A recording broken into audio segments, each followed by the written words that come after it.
This is Dr. Praveen Chandra from Medanta Medicity and here in Gurgaon. And along with me is Dr. Abhinav Chabra, who is going to be working with me on this case. So this patient he is going to present to you first, and then we will discuss. Hello, everyone. Good morning. Our patient is a 63-year-old gentleman presented with acute coronary syndrome yesterday, having raised cardiac enzymes and STT changes in the ECG. Ejection fraction is around 40 to 45% on presentation. So he has a previous history of angioplasty done in 2008, followed by a open heart surgery CABG in 2008, only after 3 months because of failed angioplasty.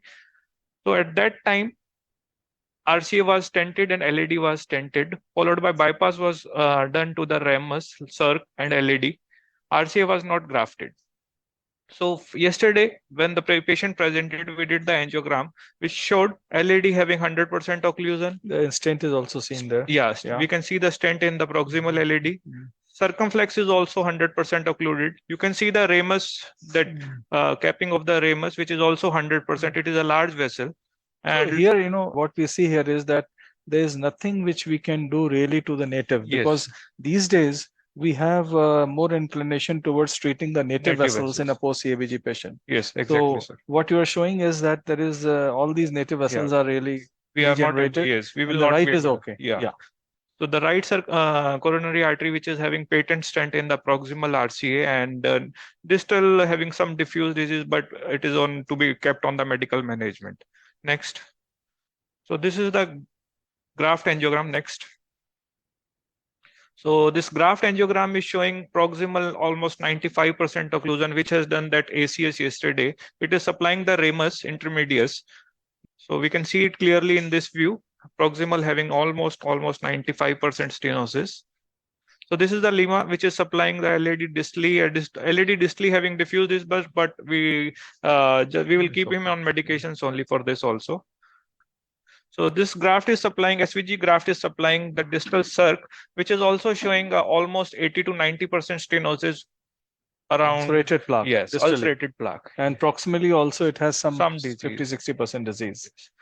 So our plan will be to stent, because we cannot do much to the native vessel. So plan will be we will be treating the graft vessels. The graft vessels, and if the patient remains stable, we can even do the distal RCA, which is in the PLV, because it's a substantially big vessel.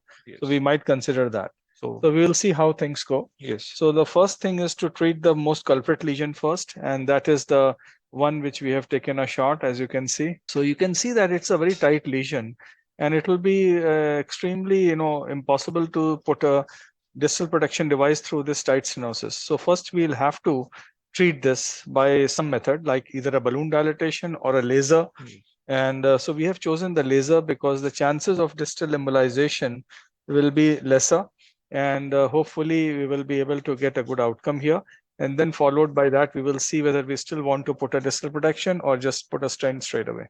So I have taken a 1.4 laser catheter, and we will do maybe 2-3 runs and see how things go. So this is the laser, and we will see how things move, and also keep monitoring that whether there is any slow flow, etc. or not. So this is the catheter which comes in now. First we will check. So we are just right there, and we are fine. So we'll be flushing. So we will keep flushing. The fluence is at 45. The rate is 25.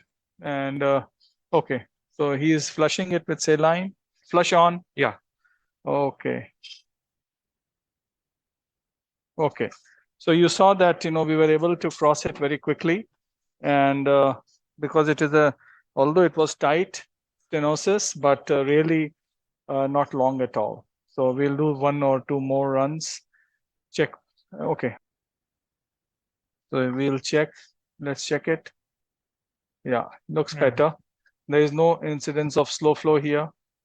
We are still fine. So once we are through, we will just pull it back without having the laser on, because the laser, should not be touching any, wall area, because there could be a chance of a perforation. Okay. Where you have to be very careful. Okay. Flushing on. Flushing on. Now it is much easier. So I'm doing these short runs with this 1.4. Normally I use a 0.9 catheter for native coronary circulation, but this is a big vessel. And in here I'm choosing a 1.4. Ready? Flushing? Flushing on. Now we'll take a shot. Okay.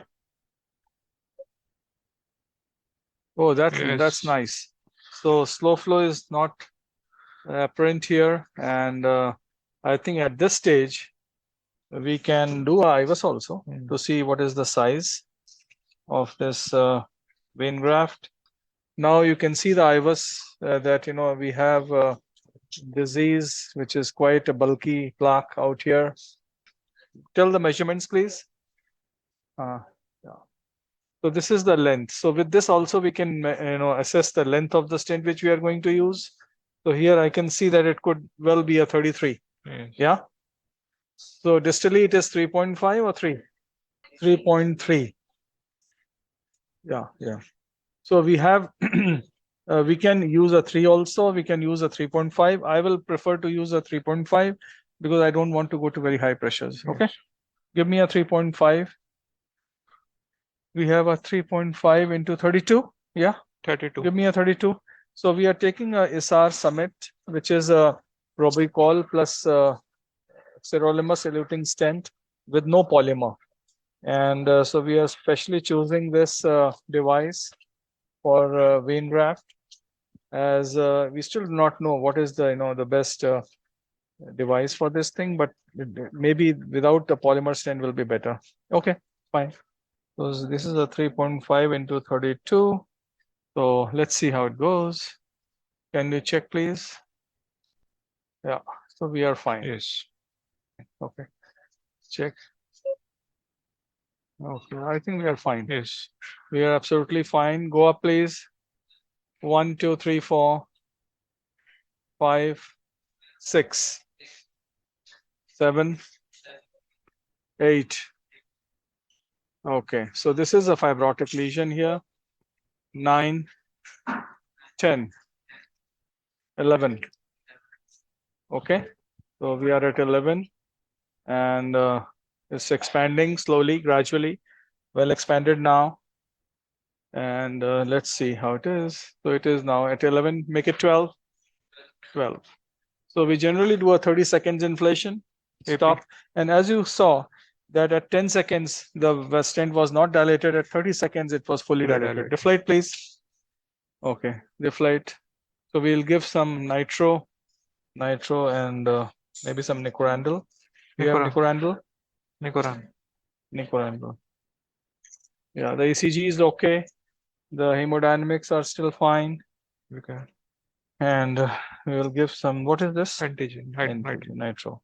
So the BP is okay. We can give some nitroglycerin. And are you having some nicorandil? Yes. Okay, diltiazem, little bit of diltiazem. So we give all this cocktail and this before we take a shoot and see how it is. Okay. And now we can take a shoot. Okay. So that's beautiful. So no slow flow, nothing. The stent looks fully expanded. And I'm quite happy actually with this result. Okay. So shall we do an IVUS? Yes. To see if we need to do, but angiographically, I'm absolutely convinced that if the lumen is good, I will leave it like that because these vein grafts have a tendency of going into slow flow if you dilate them too much. We went up to 12 atmospheres with that stent, and you saw that the stent expanded well. We're trying to now do an IVUS run. So the distal edge is fine. Here the stent looks well expanded. At this place, maybe, I mean, still, if the MSA is good, I will leave it. Otherwise, I will do it. Okay. So fine. Okay. So tell the MSA, please. So it is 5.4. Area is 5.4. I think it's quite good. So we don't need to really do anything about it. And I will take this out. Okay. Right. So this graft is done. Now we will go to come to the RO, please. we'll go to the other graft, which is the graft to the OM. Normally, if there are two grafts, I do it in succession, one by one, in two settings. But here, since the first graft went very well, we can go to the other graft now. Yeah, so this is the second one. Let's take a shoot. Yeah, okay, fine. So this also has a great degree of ulceration. Let's have the wire, please. Wire. Okay, so this is the same BMW I'm going to use, and patient's BP is okay, ECG is fine. So many times, we keep discussing whether we should do these or not. So those patients who are asymptomatic, certainly I will not touch them. But since he was very symptomatic, unstable for the last few days, we are going to treat these two lesions at least, and then the native vessel. So we are in a big branch now, and this lesion also looks very, this is in terms of angiographic appearance, this looks also ulcerated and having some degree of degeneration. So we can use the same catheter for the laser. So let's see whether this catheter goes easily or has some difficulties. Up till now, so far, smooth. Yeah, okay. Maybe we can check now. Check, please, a little bit. Yeah, it's okay. So we can do that. Okay. And we'll do some runs here. Okay, ready? Ready. Flushing? Flushing. Okay. Make it ready. So we switch it on to ready mode. So check, please. Show me the last shot, please. So we'll use these wires as markers to know where we have to start and where we have to end, because we have not moved the table at all. So this is the starting point. Okay. Yeah. Ready? Ready. Flushing? Flushing. So I'm doing these very short, quick runs, and not too much energy here. Okay, ready? Ready. So we should be a little careful. Check, please. Okay, I think it looks very good now. Yeah, so I'm going to do the IVUS and see how it looks. Yeah, so this is the landing zone. Okay, so this is our landing zone just above the branch, which looks like a 3, and you can see that the whole vessel is treated. Yes. Even if we don't stent it, it's fine. Yeah, the lesion looks much better, but we will give some nitrodilsem, etc. at this stage. And we can take a short stent, maybe a 3 millimeter. So I'll use a 312. 312 is our summit. The ECG is okay. So we have to look at the clinical factors. Patient is asymptomatic. The ECG is okay. The hemodynamics is okay. So keeping all this in mind, we will go ahead with the second stent, and 312 or 316. 12 is fine. 12 should be okay. Yes. 12 is okay. Yeah. Let's have 312. But this is fascinating to see that the lumen looks very good on the IVUS after the laser, which was a 1.4 laser. Okay. Yeah, that's fine. Yes. Okay. Go up. 1, 2, 3, 4, 5, 6, 7, 8. So you see that, at 8 atmospheres, there is no residual. So we can go up to 9, 10. That's all. No more high pressures. And we keep it for about 30 seconds. So it is 16, 18 seconds. So this is our practice now, that in stent expansion, we give 30 seconds. And this reduces the chances of post-dilatation sometimes. Deflate, please. 30 seconds. Okay. So again, that looks beautiful. So the flow is good, and lumen also looks very decent, and we don't need to post-dilate also. So you can see that we got a good MSA out here, 5.8, which I'm quite happy with. And the distal and the proximal edges are okay. We don't need to do anything further. And we'll take out this guide catheter, which was a multi-purpose guide catheter, 7 French, which we use for the vein grafts. We'll take the RCA, 7 French RCA. Now we'll go to the right coronary. So these 2 lesions did very well, and we are quite happy with this. Okay. So this is the native right coronary artery. We are going to check. Okay. So this is the lesion in the distal segment. Epicranial, please. Right now, it doesn't look all that critical. We have to see. Okay, take a shoot. That is the point. Okay. So we will see if we are able to go through this. Give me a wire, please, BMW. And also in this situation, we might have to use a guide extension catheter because there will be issues of crossing this distal lesion in from the proximal very calcified segments. To also get a EL guide +2, which is from Nipro. Okay, so get me a guide extension, please. Yeah. And a 2 millimeter balloon. So here we are not going to use any laser, and because it is number 1, 2 distal, yes. So we'll take a 215 mini track, which is a semi-compliant balloon because the crossability of this will be much better as a starting point, and we'll also know how it is moving. Okay, go up. 2, 4, 6, 8, 10, 12, 14, 16, deflate. So I can take a shoot now to assess the length of this lesion. Yeah. So you can see that it's a long diffuse disease. So we can do an IVUS also. So here, this is the calcific point. Can you check now where we are? Okay, so this is the point where calcium is starting. And so we might have to do a long one. Okay. So this is vessel is looking like a 2.5 at least, which was on angio, it was looking like 2.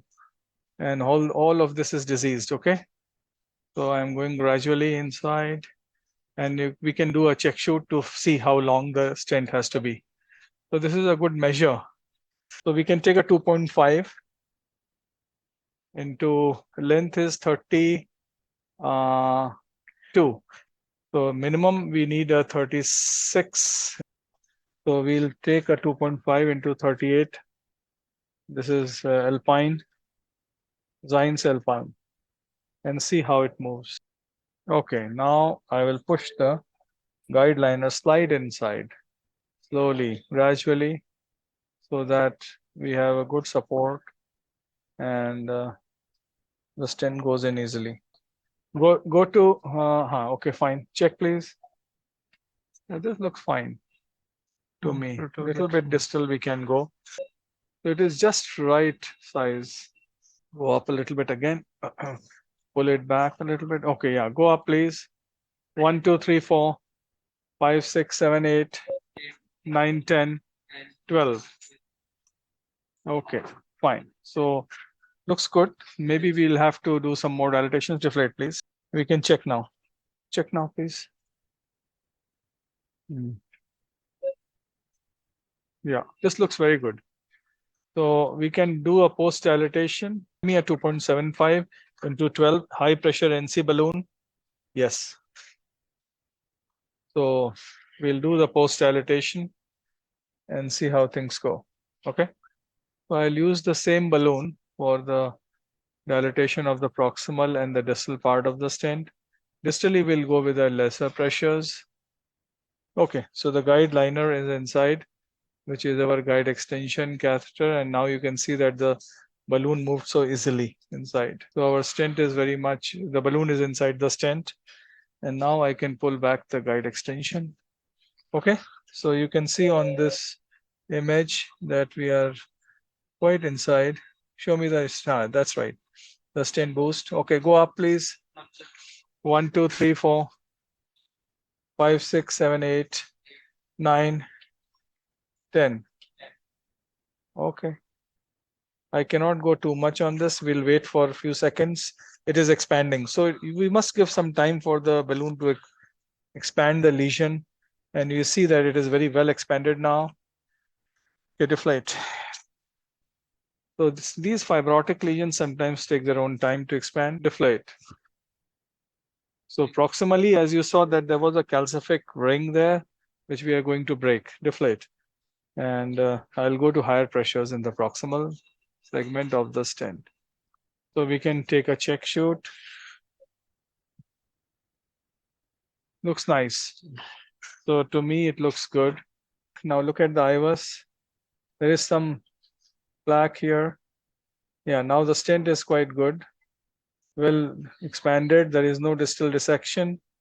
There's some disease there, or in any case, little plaque there. We might like to put one small stent there. 2.5 into 8. Otherwise, it is expanded, but here we can expand more. We can go to higher pressures. Yeah. Yeah. But proximally, it is very good. Proximally, the stent is very well expanded. There is some disease just distal to the stent. Show the distal. I mean, there is a plaque. Calcified. And nodule. Just distal to the stent. So we can take a 2.25 into 8. Give me a 2.25 into 8. Yes. So this is that 2.25. Now you see it is moving so easily after the dilatation. Yeah. Even without the help of guide +2, we were able to go in. So it is always better to optimize the outcome, especially in 2.5 millimeter vessels. Okay. So we should look at the stent boost now. Okay. I think it's overlapping very well. Go up 2, 4, 6, 8, 10, 12, 14, 16, 18. Deflate. So I think we are fine. So we will see how it looks. Okay, check please.